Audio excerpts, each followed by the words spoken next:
2020년 11월 29일 오버플로잉 교회 온라인 주일 예배를 함께 하시는 한 분 한 분을 주님의 이름으로 환영합니다.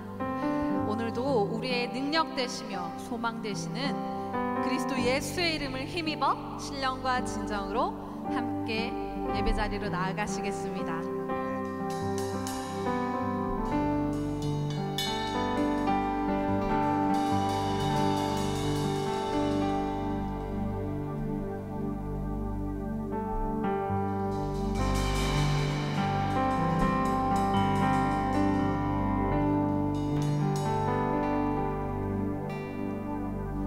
영광 할렐루야 예수의 그 피가 내게 승리 주네 구원이 되시네.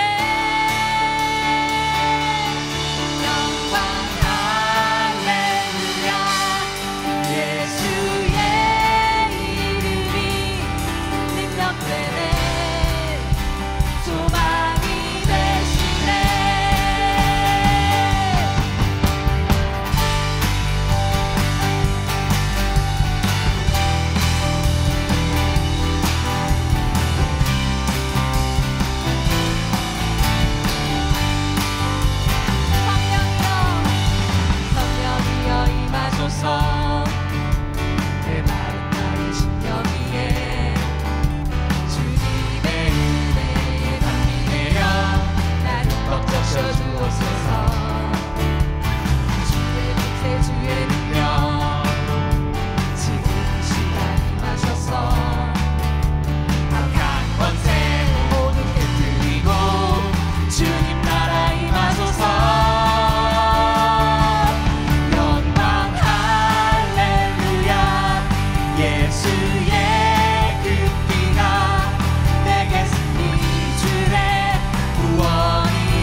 저물어 갈 때 빈들에서 걸을 때 그때가 하나님의 때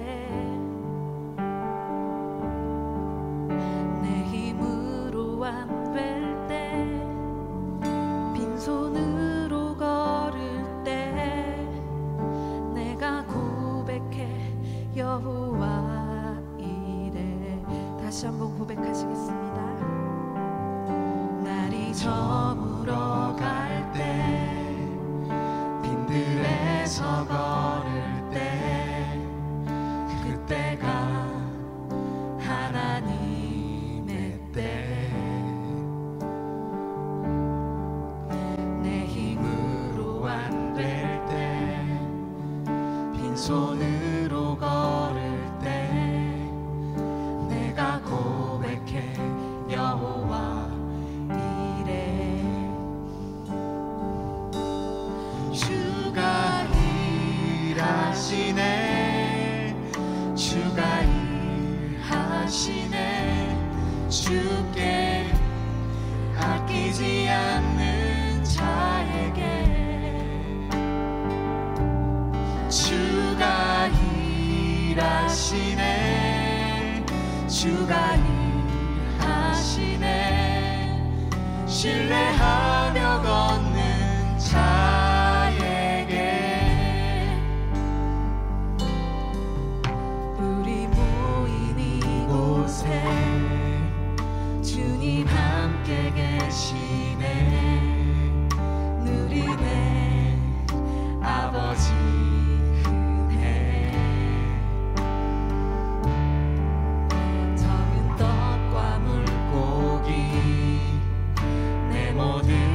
드릴 때 모두 고백해 여호와 이래 우리 모인 이곳에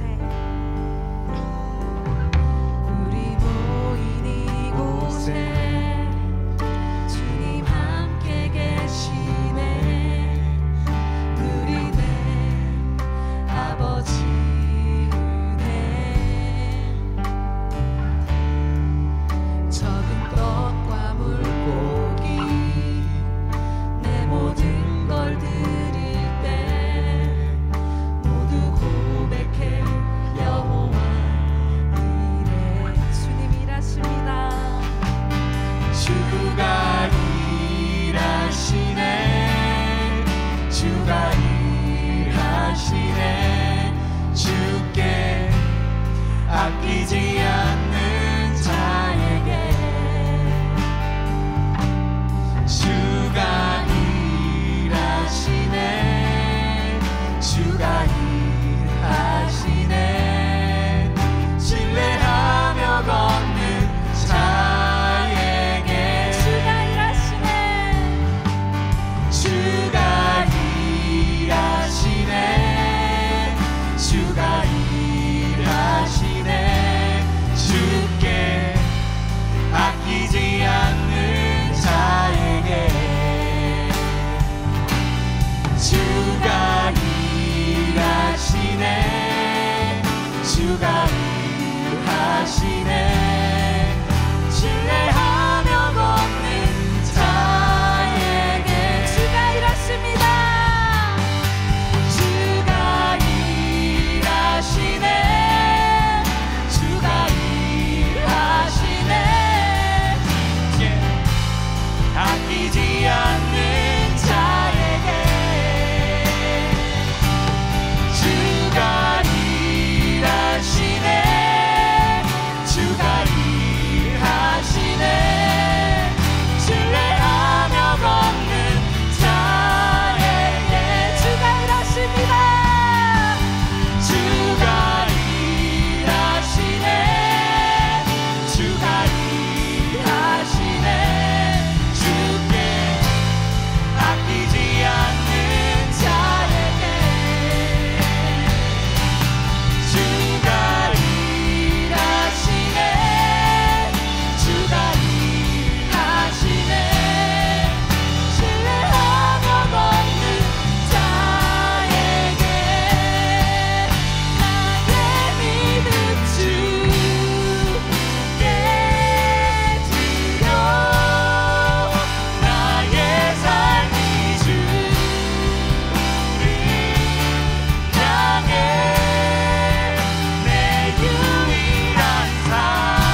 지금은 준비하신 예물을 드리는 시간입니다. Let's get it!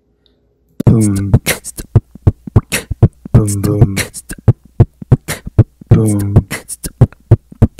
boom, boom, boom, boom, boom, boom. It's so sweet to trust in Jesus, just to take Him at His word, just to rest upon His promise, just to know that save the Lord.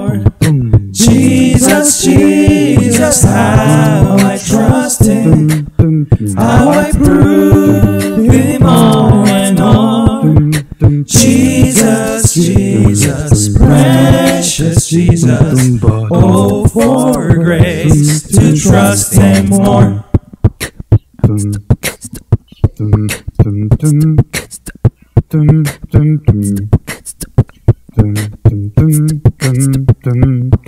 구주의 수 의지함이 심히 기쁜 일일세 영생 허락받았으니 의심한 주 없도다.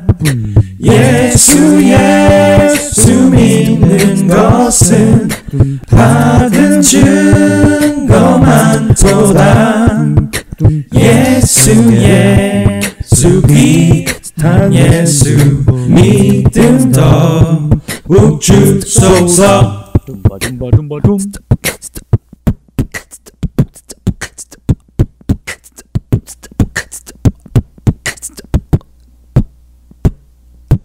I'm so glad I learned to trust Thee, precious Jesus, Savior, friend.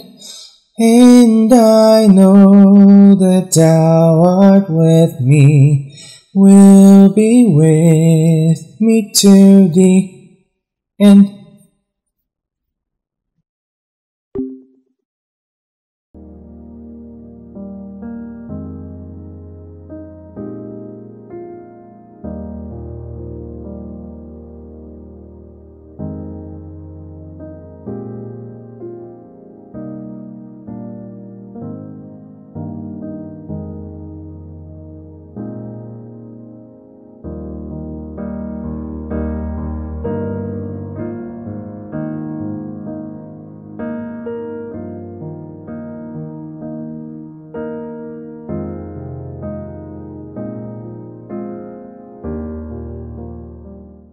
오늘 설교의 제목은 교만과 겸손입니다.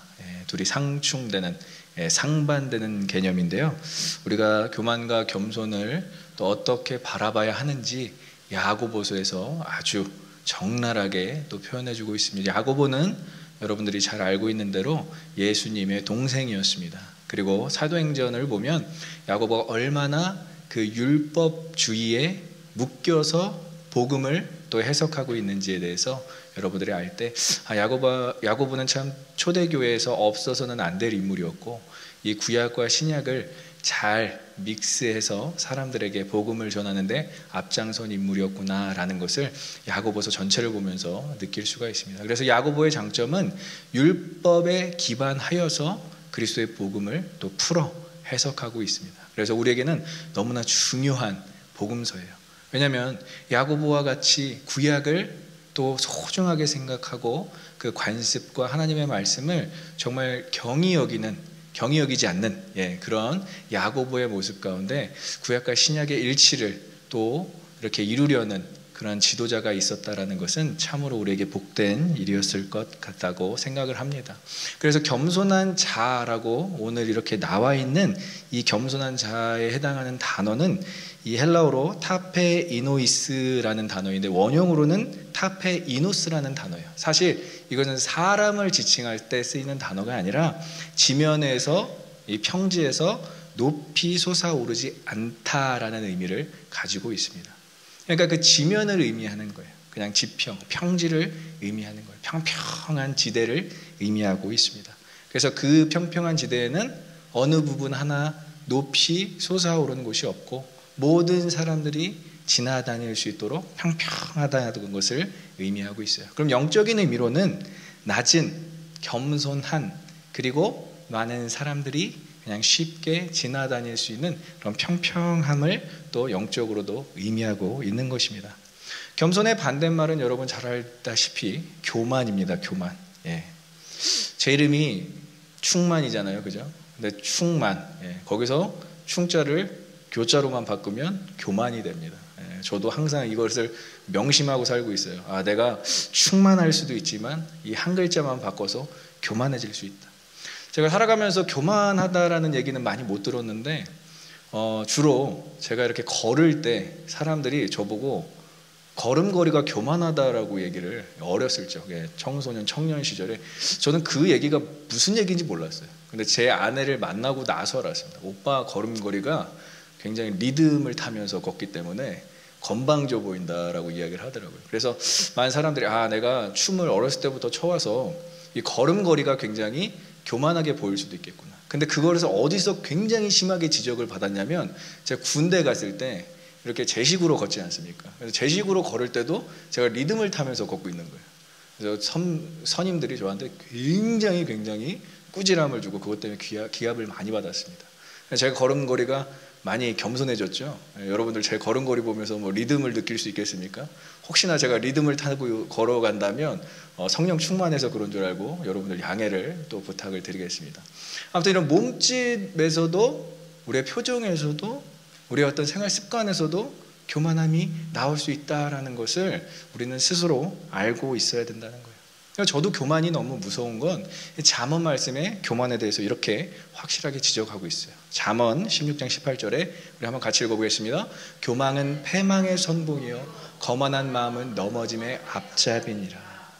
교만하면 패망한다는 거예요. 패망 무섭지 않나요? 다 망한다라는 거예요. 여태까지 싸우고 여태까지 관계를 맺고 여태까지 열심히 일한 모든 것들이 다 망해질 수가 있고요.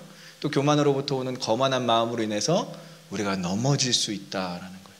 그래서 잠언 기자는 교만함에 대해서 철저하게 이렇게 워닝, 경고를 주고 있는 것입니다.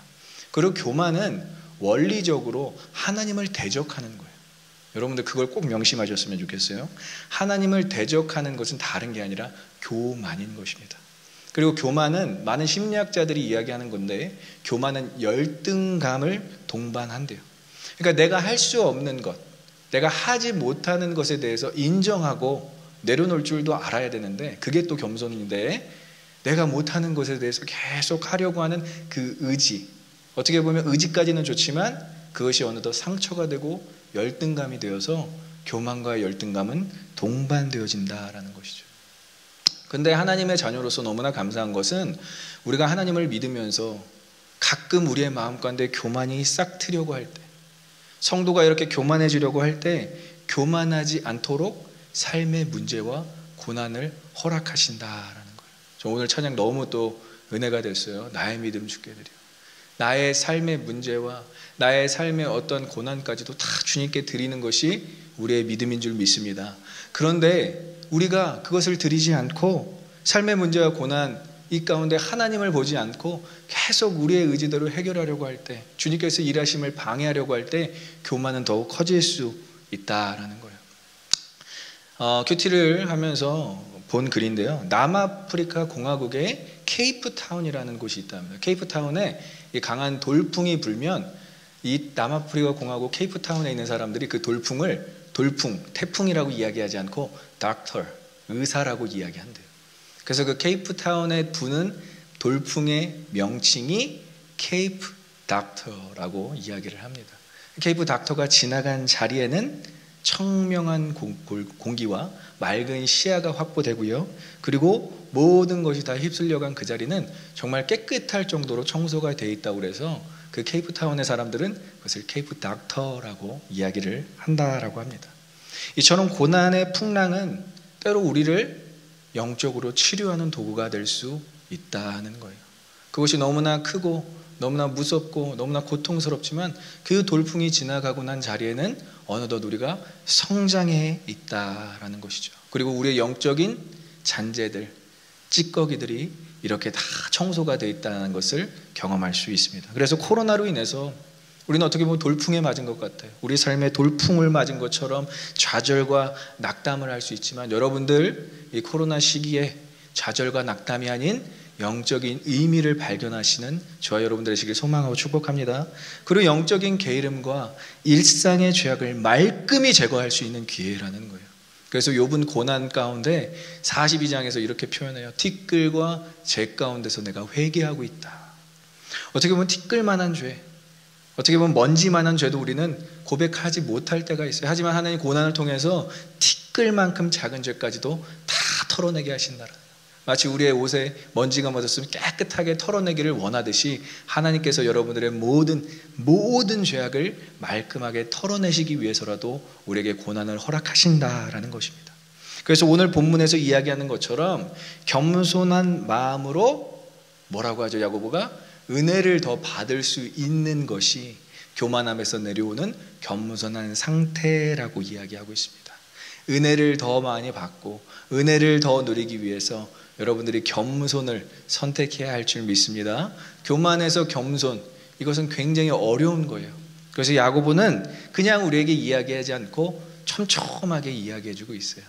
사실 제가 겸손이라고 하면 참 여러 가지의 모습들을 볼 수 있지만, 제가 특별히 우리 공동체에서 겸손한 모습들 몇 가지, 많이 있지만 한 가지 정도를 제가 좀 출연했어요. 고민을 하면서 출연했는데, 아재 개그 아시나요, 여러분? 아재 개그, 그렇죠? 우리 형제들이 굉장히 좋아하는 그 아재 개그, 우리 형제 중에서 가장 그 아재 개그에 뛰어난 사람이 있어요. 능통한 사람이 있는데, 아재 개그를 하는 사람이 어떻습니까? 굉장히 당당합니까? 아니면 좀 죄송스럽습니까? 좀 죄송스럽다는 거예요. 아재 개그를 하고 항상 이야기하는 것이 죄송합니다, 주변을 살피고 죄송합니다라고 이야기하는데, 근데 그것이 저는 겸손으로 느껴졌어요. 아, 저게 개그는 개그지만 아재 개그를 하는 그 사람의 그 마음이 조금은 조심스럽구나. 근데 더 놀라운 것은 그 아재 개그에 반응하고 웃어주는 지체들이 있다는 거예요. 그만큼 겸손한 게 어디 있겠습니까? 한 가지 예로, 제가 작년인가요? 아직 공동체에 이렇게 막 스며들지 못할 때 정말 아재 개그 난무하는 거예요. 너무 정신없이 막 이쪽에서 서투리고 이쪽에서 서투리고. 한 가지 제가 좀 들었던 아재 개그 중에서, 그 저희가 모임을 가는데 공사 현장이 있었어요. 주변에 공사 현장이 막 일어나고 있었는데, 그 공사 현장 때문에 너무 소리가 시끄러워서 저희가 모임을 하지 못하게 되니까, 아, 저렇게 공사를 하니까 다 망하게 되는 거야. 누가 그러는 거예요. 그래서 뭐 그럴 수도 있겠지. 공사 뭐 하니까 망하게 되겠지. 그러면서 갑자기 그 공사 다망, 거기서 나온 얘기가 공사를 하니까 다 망하게 됐다라고 이야기를 하는 것입니다. 저는 너무 충격받았어요.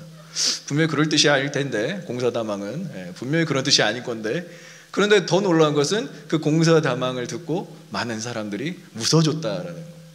그러니까 서로 이렇게 겸손한 마음에 개그를 하고 겸손한 마음으로 또 받아주니까 그 분위기가 전혀 뭐 이렇게 얼음장 같지 않고 풀어지는 그 아이스 브레이킹 같은 그런 경험을 할 수 있었어요. 이렇게 겸손은 우리가 스스로 민망해하기도 하면서도 우리가 스스로 또 미안해하는 마음들, 그런 마음들이 종합적으로 모였을 때 그러한 겸손을 이룰 수 있는 것입니다. 하지만 사단은 또 이렇게 공동체 안에서 겸손하고 개인적으로 겸손한 것을 너무나 싫어해요.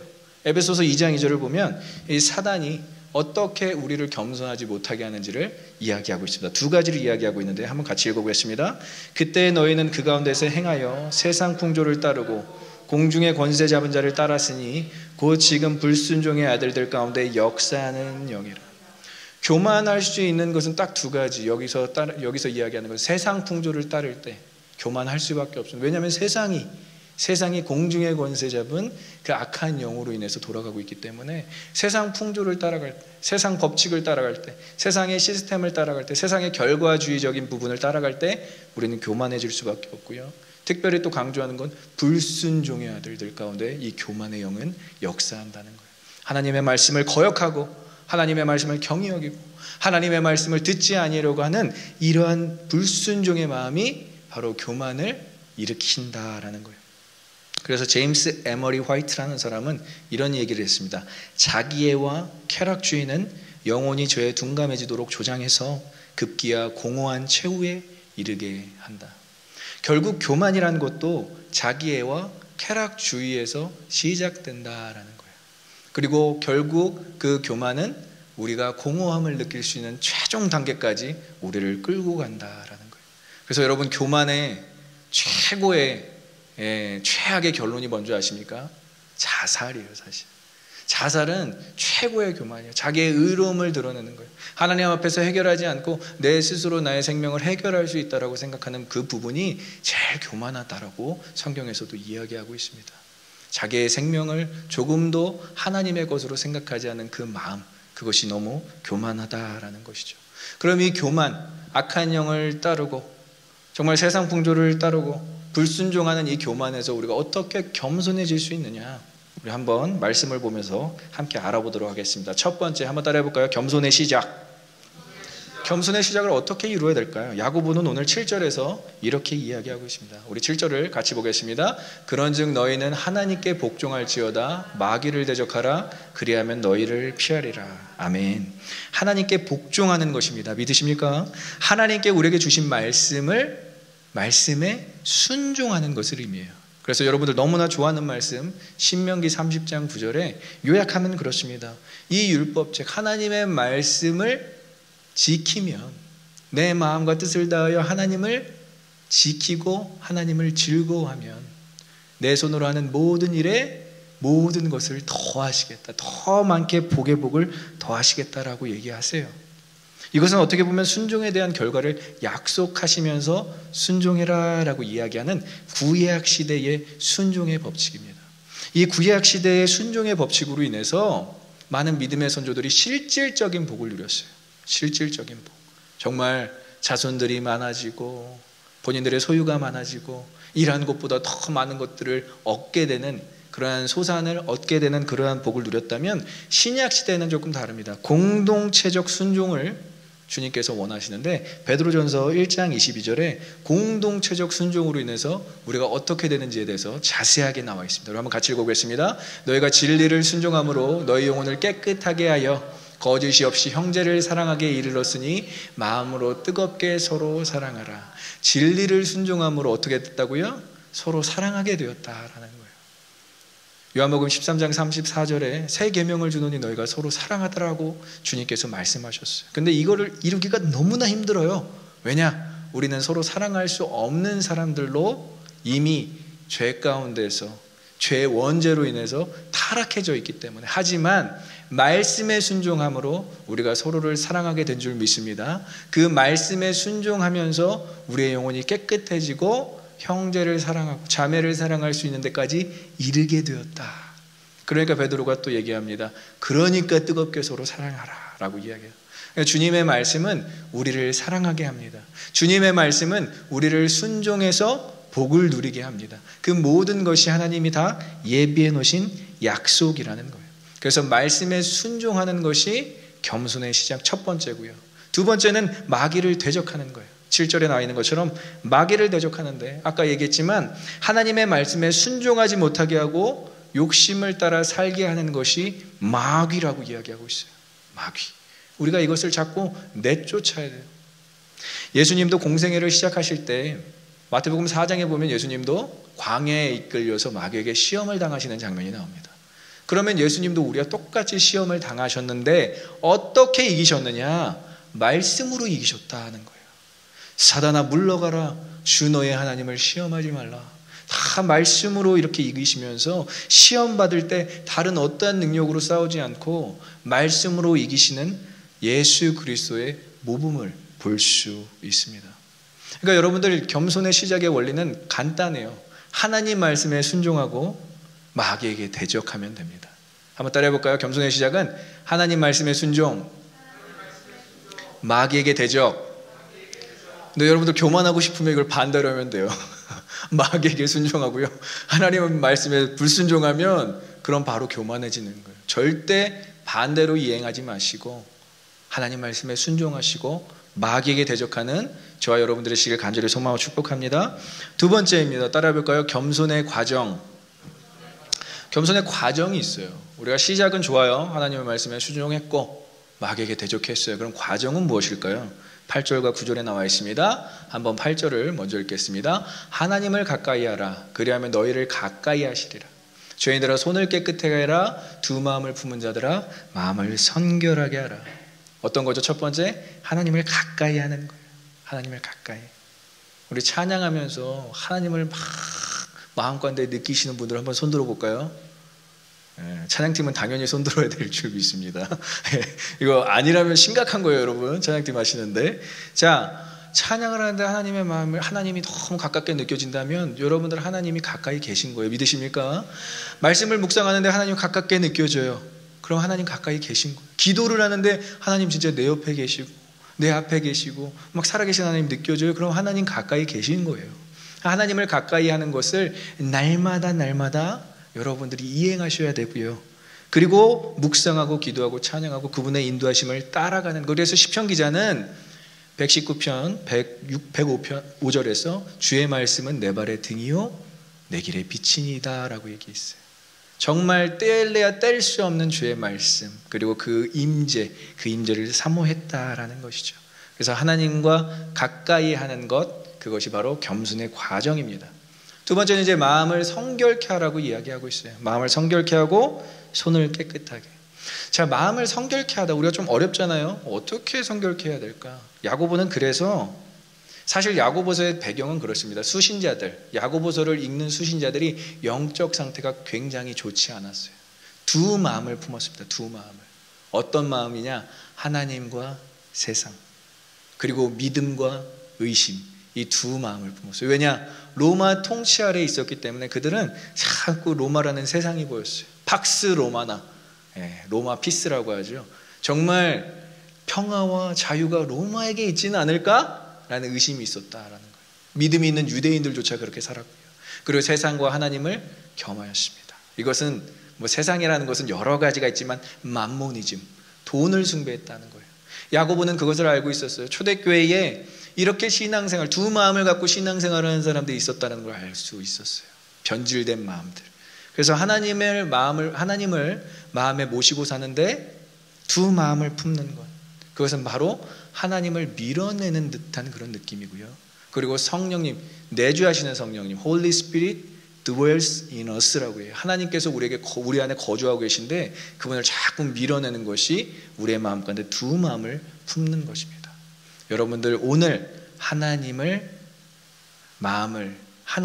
마음을 돌리고 하나님, 내주하시는 그 하나님께만 마음을 향하시기를 결단하시는 저와 여러분들의 시길 간절히 소망하고 축복합니다. 그것이 마음을 성결케 하는 거예요. 마음을 거룩케 하는 거예요. 그럼 손을 깨끗하게 한다. 이것은 무슨 말씀일까요? 우리가 물론 요즘에 팬데믹 상황이어서 손을 굉장히 청결하게 하지만 손을 성결케 한다는 것은 육체적인 성결을 의미해요. 세상 가운데 더럽히지 아니하고 우리가 이렇게 정말 구별된 하나님의 사람으로서, 그래서 구약시대에 제사장이 성소에 들어갈 때마다 손을 깨끗하게 씻고 집례를 했던 본보기로 영적인 자세는 바로 이렇게 육과 영이 구별된 상태에서 거룩함을 유지하는 것을 의미하고 있어요. 깨끗함을 유지하는 것을 의미하고 있어요. 여러분, 이렇게 영과 육이 깨끗한 상태라면 우리가 하나님을 기쁘시게 할 수 있다는 것입니다. 그래서 로마서 12장 2절에는 너희를 하나님이 기뻐하시는 산제사로 드리라 라고 이야기하고 있어요. 믿으십니까? 우리가 하나님께 드려지는 산제사가 된다고 생각해 보십시오. 우리의 몸과 우리의 영혼이 다 드려지는 거예요. 오늘 찬양했잖아요. 나의 믿음, 이것은 무엇을 의미합니까? 나의 육체와 나의 영혼이 하나님께 온전히 드려지는 거예요. 하나님을 기쁘시게 하는 삶, not success but service가 되는 거예요. 우리는 예배하는 사람으로 살아가게 될 줄 믿습니다. 그래서 하나님을 가까이 하고 마음과 육체를 성결케 하는 것이 겸손의 과정이에요. 우리가 이것을 축약해서 예배라고 할 수 있어요. 겸손은 예배에서만이 우리가 드러낼 수 있어요. 아무리 세상 가운데서 교만하게 살았더라도 예배하는 자리에서만큼은 하나님을 인정하고 고백할 수밖에 없는 것입니다. 우리의 예배의 자리가 여러분들이 겸손해지는 과정이 되길 축복합니다. 그래서 9절에는 이렇게 또 이야기하고 있어요. 읽어보겠습니다. 슬퍼하며 애통하며 울지어다 너희 웃음을 애통으로 너희 즐거움을 근심으로 바꿀지어다. 좀 힘든 말씀이에요. 우리가 받아들이기. 우리 즐겁고 싶은데, 우리 웃고 싶은데 왜 우리에게 이러한 사명을 주실까? 왜 야고보는 이러한 말씀으로 우리에게 부담을 줄까라고 이야기할 수 있지만, 이 말씀은 아픔과 죄의 결과에 대해서 애통하라는 거예요.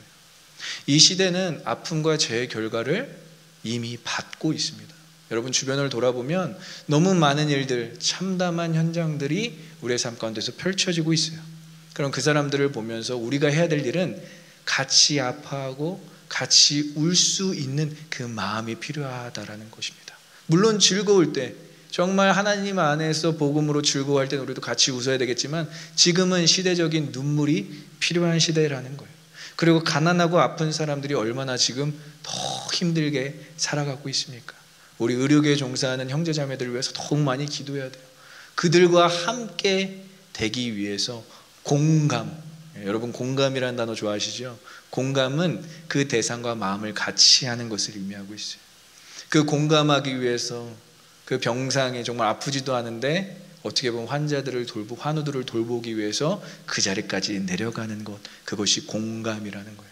그래서 마태복음에 그리고 로마서에 이렇게 공감에 대해서 나와 있습니다. 우리 한번 같이 읽어보겠습니다. 애통하는 자는 복이 있나니 그들의 위로를 받을 것이며 즐거워하는 자들과 함께 즐거워하고 우는 자들과 함께 울라. 믿으십니까? 애통하는 자, 그들은 위로를 받는데 하나님의 위로도 그들에게 주어지겠지만 하나님을 믿는 사람들에게 위로를 받을 것이다 라고 이야기하는 거예요. 로마서에도 마찬가지로 공동체적인 위로를 의미하고 있어요. 즐거워할 때 함께 즐거워하는 것도 중요하지만 정말 솔로몬이 잠언과 전도서에서 강조하는 것처럼 장례식, 슬피 우는 곳에서 사람들의 위로가 필요한 곳에서 함께 우는 것이 얼마나 중요한지에 대해서 이야기하고 있는 것입니다. 그래서 여러분들 구약시대의 선지자들의 메시지를 보면서 여러분 선지자들 되게 강하다, 선지자들 되게 세게 얘기한다 이렇게 보시면 절대 안 돼요. 예레미야, 호세아 같은 그런 등등의 선지자들이 그 시대를 품고 울면서 얘기하는 메시지가 구약시대의 선지서예요. 근데 막 선지서를 보면서 막 우리가 무섭고 이게 아니라 정말 한 시대를 품었구나. 그래서 위에서 군림하면서 막 권위적인 모습으로 그들이 말씀을 선포했다고 생각하지 않아요. 정말 백성들 가운데서 백성들을 위로하는 마음으로 지금은 너희를 찢으셨으나 나중에 너희를 싸매실 것이다 라는 그런 울며 정말 우는 마음으로 그들을 위로했다라는 거예요. 그래서 그들을 위로하기 위해서 그들의 자리까지 내려갔다라는 거예요. 저는 그래서 이러한 자들, 그러한 위로의 선지자들을 상처 입은 치료자라고 이야기하고 싶어요. 이들이 세상에만 상처를 받은 게 아니에요. 어떻게 보면 호세아 같은 선지자는 하나님께로부터도 상처를 받았어요. 고멜이라는 여인을 선택하라고 하셔서 그 바람피는 여인 계속 바라보면서 살게 하셨는데 그것이 어디로부터 오는 상처입니까? 하나님으로부터 오는 상처까지도 받게 하셨어요. 근데 호세아는 하나님께 원망하지 않고 그 바람피는 자신의 아내 고멜을 보면서 하나님의 마음이 이렇겠구나라는 그 자리까지 내려갔다라는 것입니다. 주님께서 우리를 누군가를 위로하기 위해서 그 자리까지 내려가게 하신다면 우리는 상처 입은 치료자로 쓰임받을 수 있다라는 거예요.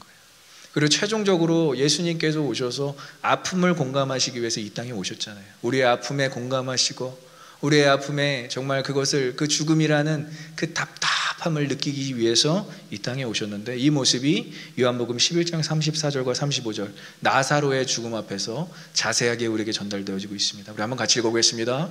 예수께서 그가 우는 것과 또 함께 온 유대인들이 우는 것을 보시고 심령의 비통이 여기시고 불쌍히 여기사 이르시되 그를 어디 두었느냐 이르되 주여 와서 보옵소서 하니 예수께서 눈물을 흘리시더라. 예수님이 나사로를 못 고칠 것 같아서 우신 게 아니에요. 예수님이 그냥 사람들이 우니까 같이 따라오신 게 아니에요. 우리의 아픔과 죽음이라는 그 장벽 때문에 괴로워하는 우리의 마음에 공감하시고 우신 것입니다. 그래서 분하셨어요. 이 죄의 결과를 맞이하는 사람들의 이 모습들이 너무나 안타까워서 우셨다라고 나와 있는 것입니다. 예수님처럼 사람들 앞에서 낮아지시는 것이 아니라 예수님은 하나님 앞에서 낮아지시는 거예요. 여러분들이 상처 입은 치료자가 되기 위해서 한 가지 꼭 기억해야 될 게 있어요. 우리는 사람 앞에서 낮아지는 것이 아니라 하나님 앞에서 낮아지신 것인 줄 믿습니다. 예수님도 사람 앞에서 낮아지신 것이 아니라 코람데오 하나님 앞에서 낮아지셨기 때문에 이렇게 우실 수 있었다라는 거예요. 지난주에 제가 넘치는 교회, 서울 넘치는 교회 예배를 이렇게 드리면서 우리 장호 목사님이 제가 제일 좋아하는 찬양을 마지막에 부르셨어요. 네. 너무 좋아하는 찬양인데 이 찬양이 70년대 찬양이에요. 아마 우리 선한 형제는 알 거예요. 네. 낮엔 해처럼 밤엔 달처럼.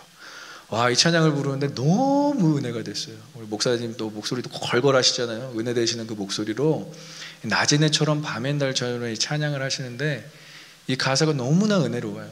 낮엔 해처럼 밤엔 달처럼 그 자리를 지키고 있는 거예요. 튀지 않는 거예요. 낮에는 그냥 해처럼 빛나고요, 밤에는 달처럼 또 어두운 곳을 비추고요. 이러한 것들을 우리의 삶 가운데서 실현하는 것이 예수 그리스도처럼 살아가는 우리가 되는 것입니다. 그래서 겸손의 과정은 다른 거 없어요. 예수님처럼 사는 것, 그것이 겸손의 과정인 줄 믿습니다. 그래서 이렇게 우리가 겸손의 시작과 겸손의 과정을 경험한다면 야고보는 이렇게 우리를 위로하고 있어요. 어떻게 겸손의 결과를 이루게 될 것인가? 우리 한번 야고보서 오늘 본문 6절과 10절을 같이 보도록 하겠습니다. 6절 먼저 읽을게요. 그러나 더욱 큰 애를 주시나니 그러므로 있을 때 하나님이 교만한 자를 물러주시고 겸손한 자에게 은혜를 주신다 하였느니라. 아멘. 10절에서 어떻게 말씀하시는지 보겠습니다. 주 앞에서 낮추라. 그리하면 주께서 너희를 높이시리라. 아멘. 이 말씀으로 여러분들이 위로를 받길 소망합니다. 우리가 낮아지는 것 같이 막 수술하는 것 같이 괴로운 게 아니라 우리는 결과를 아는 사람들이에요. 믿으십니까? 결국 주님께서 우리를 높이시겠구나. 결국 이 정말 낮은 자리에서 하나님께서 은혜를 더 많이 주시겠구나. 그걸 사모해야 되는 사람들이에요. 다른 거 구하는 게 아니라 우리가 이 위치에 올라가면 겸손해져. 주님 좀만 기다리세요. 제가 좀만 더 교만하고 제가 내려올게요. 이게 아니라 그냥 낮은 곳에서 계속 하나님께서 은혜를 부어주시는 것을 경험하길 원하신다는 거예요. 그래서 어떤 사람도 사실은 높은 위치에 올라가고 싶지 않은 사람은 없어요. 누구나 다 올라가고 싶죠. 하지만 하나님께서 올리시는 그 위치가 아니라면 우리는 정말 그 영적인 만족감을 조금도 느낄 수가 없다는 것입니다. 주님께서 높이셔야 할 줄 믿습니다. 우리가 억지로 올라가려고 하면 상처나고 아프고 쓰라려요. 하지만 주님께서 높이시면 너무 감사한 거예요. 나 같은 사람을 세상에 주님, 나 같은 죄인을 이렇게 사용하시려고 높이신 그 주님께만 영광을 돌립니다. 이런 멋진 삶을 살 수 있다는 거예요. 그래서 주님께서는 얼마나 우리를 어떻게까지 높이시느냐, 빌립보서 2장 9절 11절에 이렇게 나와 있습니다. 여러분 같이 크게 읽어보겠습니다. 이러므로 하나님이 그를 지극히 높여 모든 이름 위에 뛰어난 이름을 주사 하늘에 있는 자들과 땅에 있는 자들과 땅 아래에 있는 자들로 모든 무릎을 예수 이름에 꿇게 하시고 모든 입으로 예수 그리스도를 주라시나여 하나님 아버지께 영광을 돌리게 하셨느니라. 아멘. 이러므로는 주님께서 순종하셨어요. 주님께서 겸손하셨어요. 그러니까 하나님께서 그를 높이 높이 올리셔서, 예수님을 높이 높이 올리셔서 모든 무릎을 다 예수의 이름, 예수의 발 앞에 꿇게 하셨어요. 그 꿇게 하신 것에 끝나지 않고 예수님으로 말미암아 하나님께서 영광을 받으셨습니다. 이러한 삶을 우리도 살아가게 될 줄 믿습니다. 우리가 겸손하였더니 하나님께서 여기까지 우리를 올려주시는 거예요. 이게 은혜가 아니고 뭐가 은혜겠습니까? 그래서 은혜가 아니고는 살 수 없음을 고백하는 우리가 돼야 하는 것입니다. 정치 시스템, 의료기술, 과학은 한계가 있어요. 아무리 그것들이 우리의 삶을 보존하고 우리의 삶을 지켜준다 할지라도 그 모든 것들은 한계가 있습니다. 정직하게 자신을 인정하고 자신의 한계를 느끼며 하루하루 은혜 가운데 최선을 다하는 우리에게 은혜를 주시기 위해서 찾아오시는 하나님의 아버지, 하나님 아버지와 동행하는 것이 진짜 겸손한 사람이 살아가는 그런 놀라운 삶의 축복인 줄 믿습니다. 여러분들이 많은 젊을 때의 꿈 많은 건 좋아요. 하지만 하나님과 동행했으면 좋겠어요. 하나님과 동행하지 않는 성공은 성공이 아닙니다. 하나님께서 높이시지 않는 그 높아짐은 절대 정말 만족할 수 없고요. 이 땅에서 아무리 부귀영화를 누린다 할지라도 마음에는 공허함밖에 남지 않을 것입니다. 교만한 상태로 올라가기보다 주님께서 낮아진 상태에서 우리를 끌어올려 주시는 그 놀라운 은혜를 경험하시는 저와 여러분들 되시길 간절히 소망하고 축복합니다. 그래서 겸손은 쉽지 않아요. 겸손은 절대 쉽지 않아요. 겸손을 이루었다라고 이야기한 사람은 아무도 없습니다. 하지만 겸손의 시작, 하나님의 말씀에 순종하고 마귀를 대적하고 마음을 성결하게 하고 거룩한 삶을 영위하며 우는 자들과 함께 우는 공감 능력, Jesus likeness, 주님처럼 살아갈 때에 겸손으로 우리를 높이시고 겸손함으로 우리를 너무나 귀히 여기시며 은혜를 주실 하나님만을 기대하며 살아가는 저와 여러분들이 되시길 간절히 소망하고 축복합니다. 우리가 높아져 있을 때 낮추시고 낮아져 있을 때는 또 높이시는 하나님의 인도하시는 그 은혜가 우리에게 있기를 간절히 소망합니다. 우리에게 주어진 삶과 사명을 겸손한 마음으로 바라보고 감당하게 하여 주시옵소서. 이것이 우리의 기도가 되어야 할 줄 믿습니다. 하나님보다 앞서지 않겠습니다. 그리고 늘 겸손한 마음으로 주님과 사람을 섬기겠습니다. 이것이 또 우리의 기도 제목이 되어야 될 줄 믿습니다. 이렇게 결단하는 마음으로 함께 찬양하겠습니다.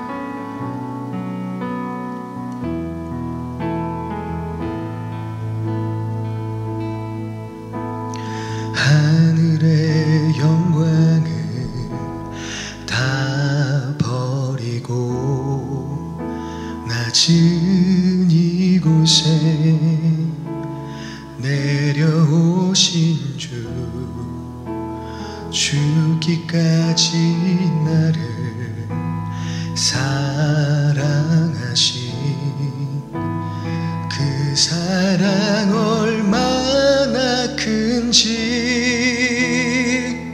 우리가 높아지면 그가 낮추시리, 우리가 낮아지면 그가 높이시리. 하나님이 원하시는 세상으로 나 자신을 낮추는 섬김으로 하늘의 영광을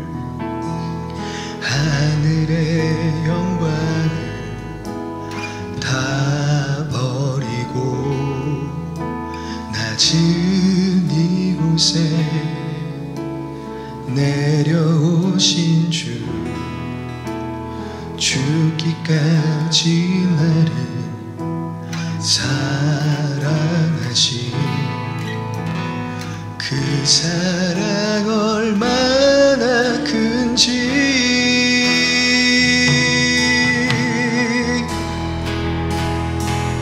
우리가 높아지면 그가 낮추시리, 우리가 낮아지면 그가 높이시리.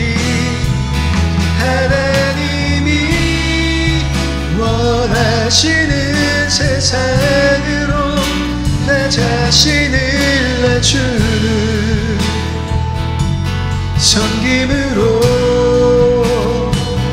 내 발을 닦아주사 먼저 섬기시고 서로 사랑하라고 말씀하시었네. 하나님이 원하시는 세상으로 나 자신을 드리는 섬김의 모습이 되기를.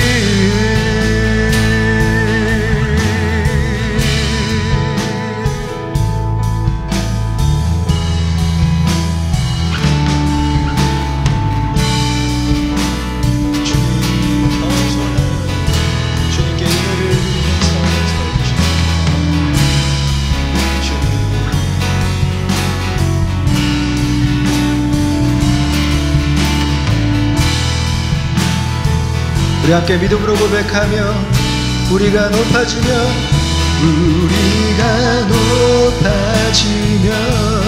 그가 낮추시리. 우리가 낮아지면 그가 높이시리.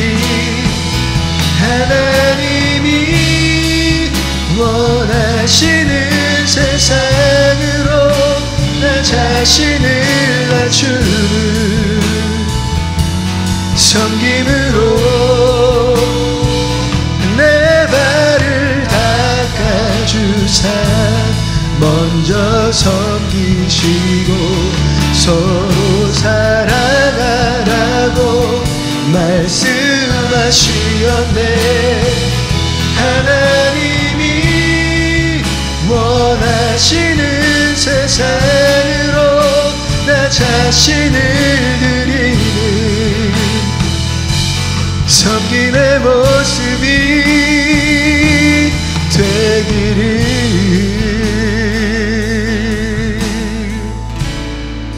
우리가 스스로 낮아지고 높아지려 하지 아니하고 주님께서 때에 맞게 낮추시고 높이시는 것이 우리에게 참 은혜가 될 줄 믿습니다.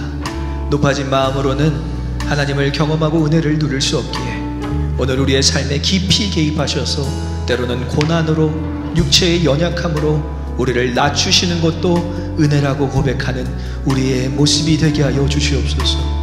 그래서 주님께서 우리를 높이실 때 하나님을 온전히 드러내고 하나님께만 영광을 돌릴 수 있는 우리가 되게 하여 주시옵소서. 우리 그렇게 결단함으로 함께 기도하며 나아가겠습니다.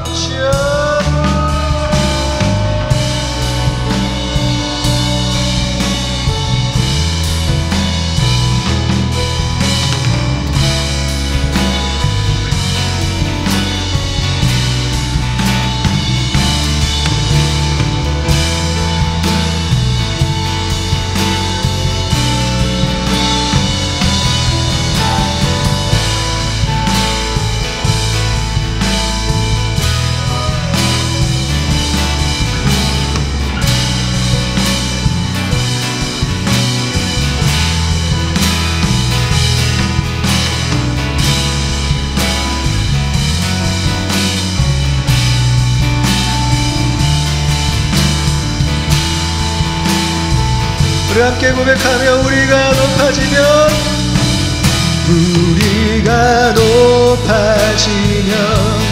그가 낮추시니 우리가 낮아지면 그가 높이시니 하나님이 원하시는 세상으로 나 자신을 낮추는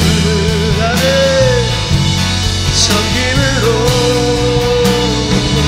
내 발을 닦아주사 먼저 섬기시고 서로 사랑하라고 말씀하시었네. 하나님이 원하시는 세상으로 나 자신을 섬김의 모습이 되기를. 내 발을 닦아주사 먼저 겸손함으로 섬기시고 서로 사랑하라고 우리에게 말씀하신 그 주님을 본받아 오늘 우리가 주님의 겸손함으로 살아가길 소망합니다. 우리의 결단과 우리의 겸손의 과정 가운데 함께하여 주셔서 겸손의 결과 주님께서 우리를 높이시는 놀라운 은혜를 경험하는 우리 모두의 삶이 되게 하여 주시옵소서. 이제는 우리 주 예수 그리스도의 은혜와 하나님의 크신 사랑과 성령님의 감화감동 교통 충만케 하심이 우리의 낮아짐과 높아짐 모두 주님께 달려 있습니다. 우리는 부르심 따라 주님과 같이 겸손함으로 하루하루를 살아가겠습니다. 그리고 주어진 사명 감당하겠습니다. 결단하며 고백하며 나아가는 모든 오버플로잉 교회 성도들 머리 위에, 그리고 이 온라인 예배를 함께 드리며 같은 결단을 품고 나아가는 모든 주의 백성들 가운데 이제로부터 영원히 함께 하시기를 간절히 축원하옵나이다. 아멘.